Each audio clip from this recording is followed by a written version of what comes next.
சத்தியமா படம் அருமையா வந்திருக்கு. இந்த படத்தை தியேட்டர்ல போய் பார்க்கணும் அவன் தேவனே கிடையாது நான் சொல்லுவேன். சும்மா மியூசியம் முறுக்கிட்டு 3 கோடி தேவமா இருக்கும், 3 கோடி தேவமா பார்க்கணும், 1 கோடி தேவமா தியேட்டர்ல போய் பாரு. நீ நல்ல ஆட்சியாளருக்கு பிறந்த தேவர இந்த படத்தை போய் தியேட்டர்ல பார்க்கணும். படம் பார்த்த தென்பகுதியில் உள்ளவனா கேளுங்க. என் பேர் மூர்த்தி தேவர். வருடந்தோறும் 25 ஆண்டுகளா பல லட்சம் பேருக்கு பசுமன் தேவர் ஜெயந்திக்கு அன்னதானம் வழங்கி உள்ளேன். என்னை விட யாரும் பேச முடியும். நான் படம் பார்த்துட்டேன். எல்லாருமே பிற சமூகத்துக்காரங்க. சத்தியமா நாங்க வெட்கப்படுறோம். இன்னைக்கு இந்த சமுதாயத்தில் நாங்க கோடி கோடியா அன்னதானம் பண்றது விழாக்கள். இந்த படம் எடுக்கணுங்க அறிவு எங்களுக்கு இருந்துச்சா? யாராவது செஞ்சோமா? அத எந்த தேவர் உருவத்தில் கொண்டு வந்து ஒரு தேவரை காட்டிருக்காருல, நான் தேவரை பார்க்கல. இந்த படத்தை எடுக்கக்கூடிய எந்த தேவருங்க சொல்லுங்க. பல்லாயிரம் கோடி வச்சிருக்கக்கூடிய முக்குளத்தோர் சமுதாய தொழிலதிபர் எவனா செய்ய முடியுமா? இன்னைக்கு செஞ்சிருக்கார். ஒரு சென்னை மாவட்டத்தில் பிறந்திருக்கார்.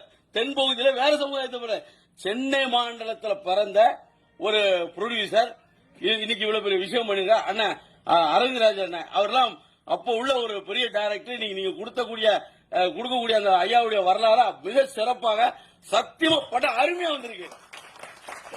இந்த படத்தை தியேட்டர்ல போய் பார்க்கணும் அவன் தேவனே கிடையாது நான் சொல்லுவேன். சும்மா மியூசியம் முறுக்கிட்டு 3 கோடி தேவமா இருக்கும், 3 கோடி தேவமா பார்க்கணும், 1 கோடி தேவமா தியேட்டர்ல போய் பாரு. நீ நல்ல ஆட்சியாளருக்கு பிறந்த தேவர இந்த படத்தை போய் தியேட்டர்ல பார்க்கணும் அப்படின்னு சொல்லி நான் விடைபெறுகிறேன். நன்றி நன்றி.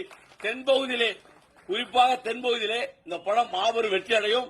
எங்களுடைய முக்குளத்தோர் சமூகம் இந்த படக்குழுவினருக்கு நன்றி கடன் பட்டிருக்கும் என்பதை நான் சொல்லிக் கொண்டு விடைபெறுகிறேன். நன்றி, வணக்கம். சாலைக்காண்டி வரல,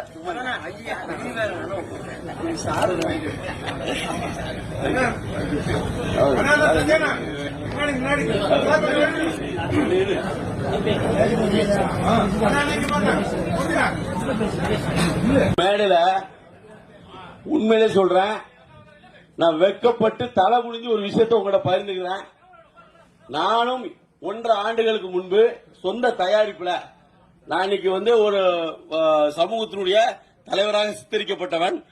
எனக்கு கூட அந்த அறிவு இல்லை. நான் கெங்க கொண்டான் அப்படிங்கிற ஒரு திரைப்படத்தில் தாய்மாமா கேரக்டர் பண்ணியிருக்கேன். படம் விரைவில் வரப்போகுது. எனக்கு அந்த உணர்வு இருந்துச்சா? தேவரையா வச்சு பண்ணணுங்கிற உணர்வு யாருக்கு இருந்துச்சு? என்னுடைய அன்பு சகோதரர் திரு SSR சத்யாவுக்கும் அதை துணிஞ்சு ஒரு தேவனுக்கு இல்லாத தைரியம் டைரக்டருக்கு வந்திருக்கு, இந்த படக்குழுவினருக்கு வந்திருக்கு.